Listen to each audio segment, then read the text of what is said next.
আসো তো, আসো। একা একা থাকলে না তুমি মন খারাপ করে বসে থাকো, তাই আজ সারাদিন তুমি আমাদের সাথে থাকো। কি হয়েছে? কেউ মারা গেছে নাকি? হ্যাঁ, গেছে।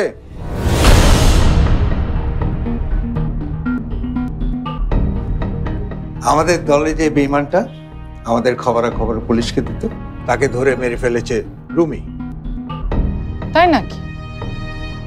তা বেঈমানটা কে? আবির। আমি তোমার কাজে খুব খুশি হয়েছি রুমি, তাই আমি একটা ডিসিশন নিয়েছি। বন্দরের পাশাপাশি তুমি এখন আমাদের রিয়েল এস্টেটের কাজটাও দেখবে। কিন্তু এটা তো আমি দেখাশোনা করি।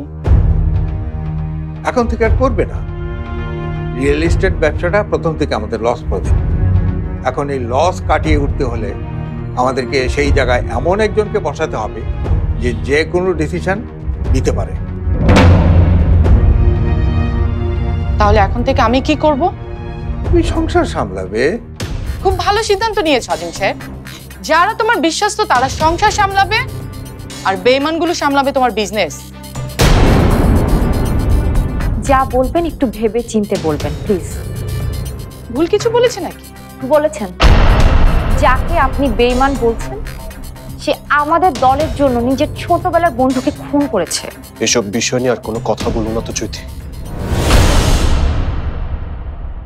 স্যার, আমি আপনাদের আর কোনো কাজ করব না।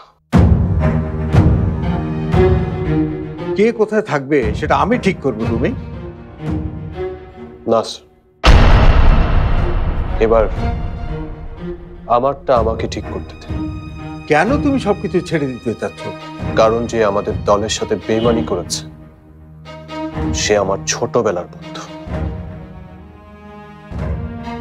আর এটা আমি কোনোদিনও ভুলতে পারবো না।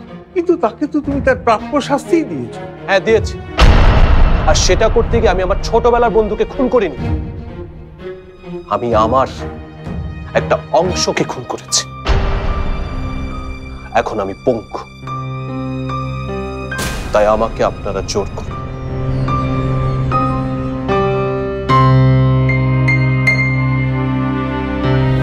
তুমি এই ডিসিশন নিতে চাইলে আমি বাধা দেব না। তার আগে